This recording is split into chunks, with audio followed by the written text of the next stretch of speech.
So my mom freaked out because she had to send me to kindergarten without knowing the letter. She tried to teach me, but she failed. Well, I was probably too stubborn. Anyway, we talked about it on our podcast this week. I think this segues us nicely into that next grade band, right? That end of kindergarten, beginning all of first grade, maybe even into second, those 6 and 7 year olds who are now starting to pick up some of those books, right? And read them on their own.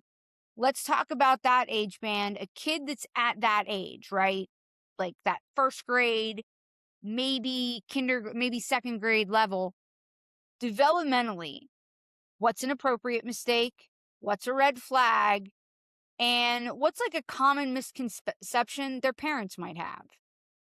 So really when we start to get into that first and second grade band, it's really we want to take everything that they've learned about the code and cracking the code, right? They know their letter names, they know their letter sounds. The spelling isn't perfect, but it makes sense. So we want students to be able to identify the spelling sounds that they know. But when they're writing, right? If they're just writing for enjoyment, which is another great tip, if you're unable to read with your child, we say, hey, write me 2 sentences about anything you did today, or write me 2 sentences about whatever, and giving them that prompt. The spelling doesn't need to be perfect, but if the spelling makes sense. Now, as we get to the end of second grade, we obviously want it to be closer because they're really gearing up to be fully fluent readers. But but can I- does the is the spelling close enough that I can actually read it as a parent, not as a teacher? Some families might say, "Oh no, their spelling's all over the place." But in first grade, not necessarily inventive spelling, right? Spelling that matches the code in a logical sense. They might not have two T's in the word little, right? Or they might have a D, Lidle, but you can read it. And that's at the Hmm. beginning of first grade. Like that makes sense. They haven't learned the whole code yet. Sometimes when we're thinking about, this is my own personal thing, only being a literacy specialist for the last almost 15 years, printing letters backwards is typically developmentally appropriate, schools will say, until first grade. I would say that if the student is making a number, not just your B and D reversal, right? We see that all the time. But if that B, D, and P, or if the letters are kind of all over the page and they're really big, by the middle of first grade, students' writing should really start to crease out and really start to like be where it's supposed to be. So if you're seeing that your students aren't able to kind of, if they're still writing in all capital letters in first grade, that might be something you might want to ask the teacher. If they're still having a difficult time writing their name or forming together simple sentences as written print, even if you're sharing the pen, that's a great strategy. I'll write one word, you write one word, just to take that labor off of it. But that it's the writing starts to really it's the decoding and the encoding, like I said earlier, when the brain fires together, it wires together. That whole hearing the sounds and being able to write it, and then writing the sounds and being able to read it, they're reciprocal approaches that really work together. So the spelling and the reading go together. And then really by the end of second grade, the expectation is that the child is fully fluently reading, even if it's a little bit slower, choppy, but that they have mastered the code and they are able to take what they know about letter names and letter sounds and really put that all together. And they're not still reading at the sound, at the letter by letter. So they're not like to it, tit, to ooh, to, out, at home, right? Like really being able to a tip to help at home. So if you're noticing by second grade your student is still sounding out every single letter or having to blend the sounds together, that might be a reason to want to speak to your teacher. Okay, so to recap, you said that in the first grade, if a student is occasionally writing letters backwards, maybe like a B D reversal is okay, but like how I would okay say is that? so. Like, what if I they get to the second grade and they're still flipping their Yeah, B's and their D's? I would say by first grade, students should no longer be reversing, right? Of course, Okay.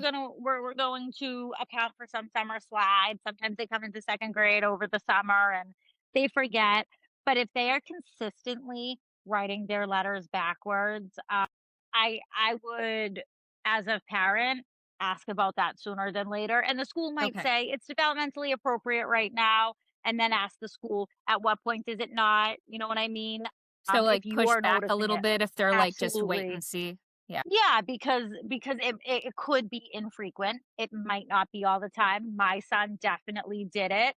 And it was just like, "Oh, I forgot," or he was rushing, you know what I mean? Okay. And then just pointing a great tip that you can say. So if the child wrote dog, but they spelled it B-O-G, you could say, "Huh, point to the duh or the D in that word." And the child's gonna look at it and see B-O-G. And they're not going to have a D to point to. And you're gonna say, "But that says dog.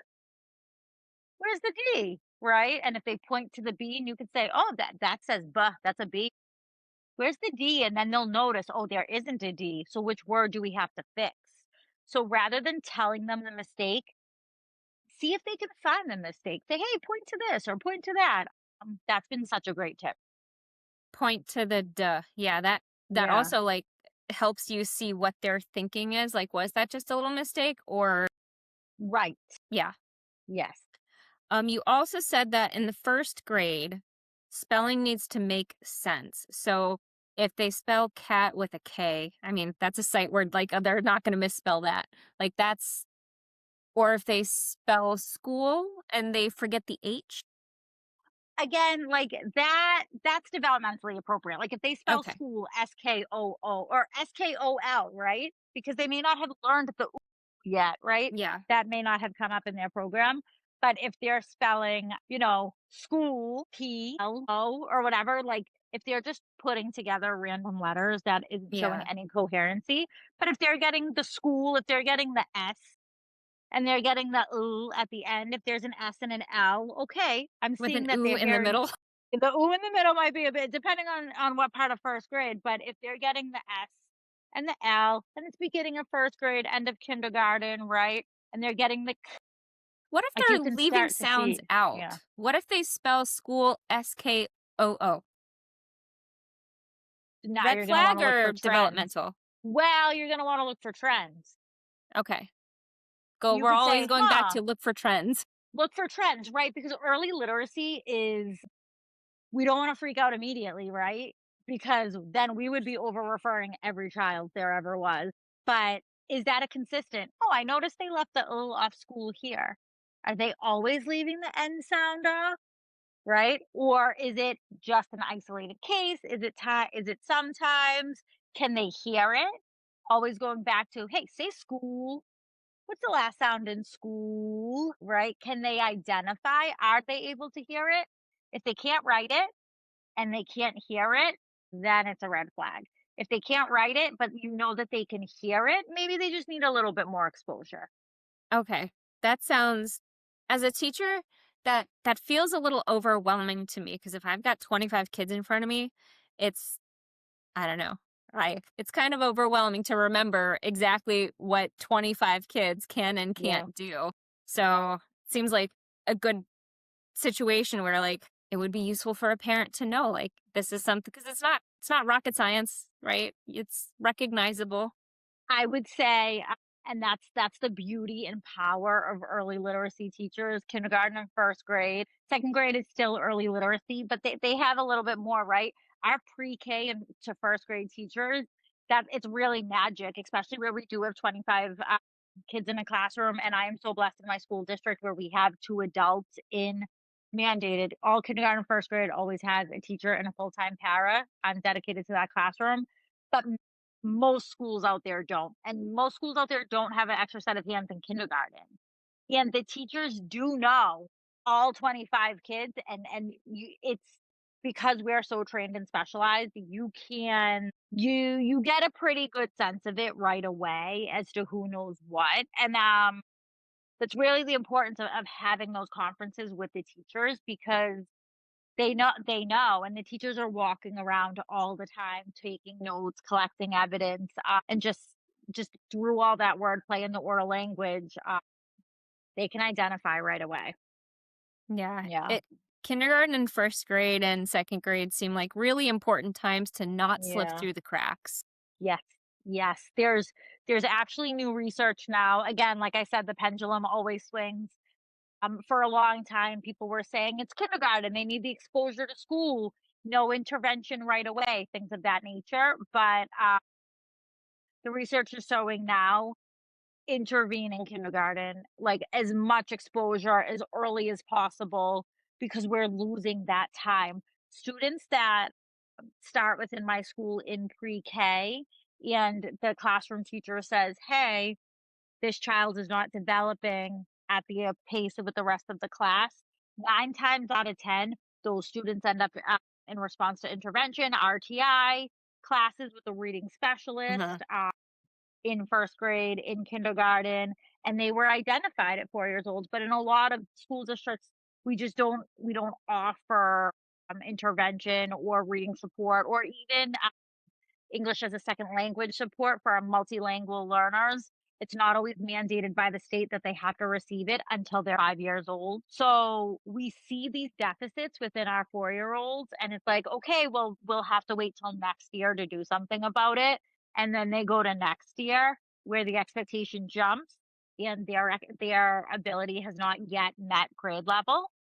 So now we're trying to fill those holes, right? Like we're at the beach with all of these buckets and they need so much more water and sand in their bucket and the buckets are moving and we're like chasing them to Yeah. try to fill it. Yeah. Jumping to I was taking notes early, and then you said like about writing, so they should be able to write a simple sentence, like a complete sentence, right? Like a complete thought, not like a In fragment. first grade, they should be able to write. By the end of first grade, they should be able to write a handful of sentences. We always have this conversation with my first grade team. What's the expectation? And I hate to quantify it in first grade, but are they able to answer a question with clarity and completeness? Right? Can you do that in 2 sentences? Can you do that in 5 sentences? I tell you, we quantify it in high school. It is rare that I see Mhm. a 14-year-old who can write a 5-paragraph essay of any sort without a lot of support and scaffolding.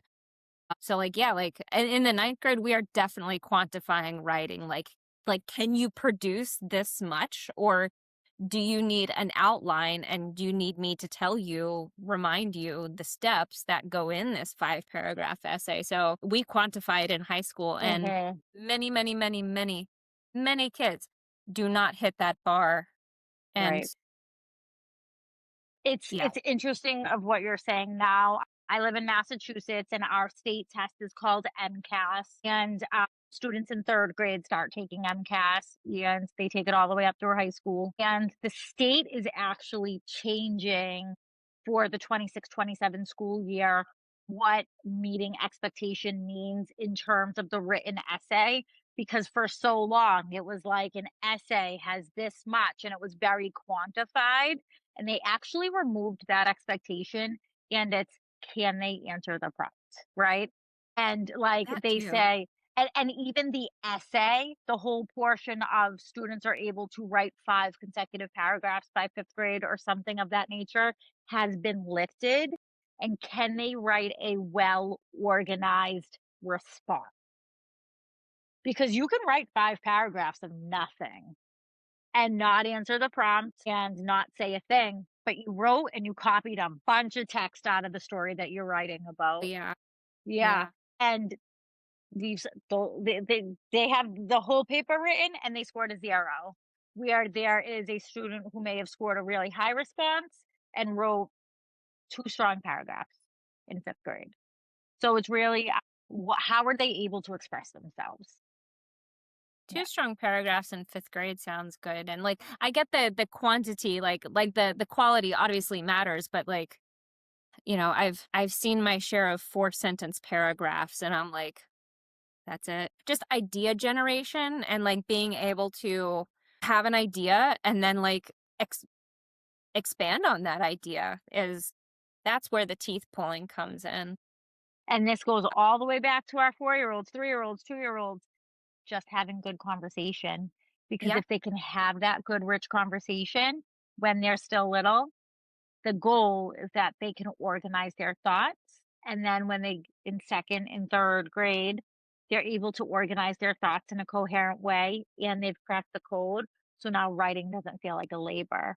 A lot of the times, as we get into what's a red flag or tips for 8 and 9 year old do they have the executive functioning to even sit and write, because Mhm. that is where in third grade we might have really strong decoders or kids that can really read quickly and fastly and they can pull all the words off the page, but they can't talk about it. They Yep. had no idea what they read, so their comprehension starts to lack. And then when you ask them to sit down and write, their output is blank because they don't have the executive functioning to put it all together. Yeah. We had started to bleed into second grade a little bit, but could you help, like, if you had to put a okay, this is probably a hard question to answer, but if you had to put a finish line on first grade and a starting line at second grade, like, what would that be? Like, that a kid got to the finish line of first grade, they learned what they needed to learn, they are on level, and that when they start second grade, they are not behind. So, like, what does that finish line look like for first grade? And what does that starting line look like for second grade? Because I feel, again, like I'm a high school person, but like I feel that the stakes are so high in these early years that like slipping through the cracks, you don't want it like the stakes are high and slipping through the cracks is very costly at these stages, I feel. So what's the finish line? What's the starting line? First grade, second grade? And again, this is also like state by state, right? Every state has their own standards and every school has their own philosophy and standards. But really, the expectation, in my opinion, by the end of first grade, students are able to decode the words on the page. Maybe not huge words, multisyllabic words, but they're able to read with some automaticity, not having to tap out or sound out every single word. They're able to write simple sentences. They're able to communicate through language and through print, and they're just showing knowledge and control of literacy through reading, writing, and speaking. So that way, when they get to second grade, they're going to start to tackle more complex words, words with multiple syllables or multisyllabic words. And if they're still at that sound letter stage where it's cat, how were they ever supposed to start to read multisyllabic words where there's letter patterns that don't even make sense, right? Yeah. I imagine So that it would be like starting algebra 2 when you failed algebra 1. exactly. So if a parent needs something tangible that they can recognize, would it be like you go to the library, you get books for your kids, and your kid can read that book to you with, with some degree of fluency? Well, again, like we said, those picture books can be really complex, right? So I think it would really have to be what is the school using as on grade level material. What is the exposure? The decodable books are really so great, using first grade decodable books or second grade decodable books, because that's giving them print that has the code in which they've learned already to Okay. decode. But some of those picture books, like, right, even Cat in the Hat, like books that we as, 80s or 90s babies, 80s baby myself, right? Like we were given Cat in the Hat and it was like, read this. It's a kid's book. Even those kids books that say beginner step 1, we often equate, oh, step 1, kindergarten, first grade. They're not. And they're much more complex and they're a lot longer and they're above where we would expect our beginner readers to be able to read. So some of those books, like if you go to the library and pick out any picture book, might cause frustration for your beginner reader. So again, taking it back to the teacher and just saying, what is it that we're working on? And you don't have to guess. And that's the importance of the homeschool partnership. Because if you're trying to just figure it out at home by yourself, having that strong connection with the teacher saying, hey, I really want my kid reading something at home. What do you suggest? And just kind of, even if they only give you 2 suggestions and then, popping that into Google and saying, what are other books along these lines if you wanted something else? I know within the curriculum that we use, whatever foundational skill they're learning or phonics skill they're learning, they get decodables around that. just so that way the students are getting often a lot of practice. But again, it really comes down to that strong oral language as well. Mhm. So as much as they're practicing at home, I mean, at school, being able to work on that oral language, executive functioning, talking, that's going to help them be fluent readers later as well because you're giving them background knowledge and vocabulary to attack text later. Okay, so it sounds like with guidance from a teacher or like a librarian, a parent could be like, "Could you give me books that like my first grader going into Mhm. second grade should be able to decode?" And Mhm. like that might be complexity level here, whereas the read aloud that I do with my kid in the morning, in the afternoon, at night is up Mhm. here. So Yes. recognizing that decodable complexity is down here, but this is still a grade level text, but maybe it needs a read aloud. Mhm. Right. Is that Mhm. making does that make sense? Is that right? Yeah. Ish? Okay. So I Yeah. think this And and also, just because your student is reading below grade level or not yet accessing grade level text doesn't mean they shouldn't be a part of that grade level instruction. And this is something that schools are trying to figure out throughout the country. If I'm a second grade student and I'm reading at a kindergarten grade level, should I even be in the reading block for second grade? And the answer is 100% yes, because I still deserve access to my grade appropriate reading instruction. If I'm a second grader that's reading at a kindergarten level and I am pulled out of the second grade reading block to get remedial reading, I'm never going to be on grade level. Yeah. Because I've never gotten grade level instruction. If I'm 8 and only getting taught what the 6-year-olds get taught in my small group, how am I ever supposed to hear rich conversation or good vocabulary if I'm not in the classroom?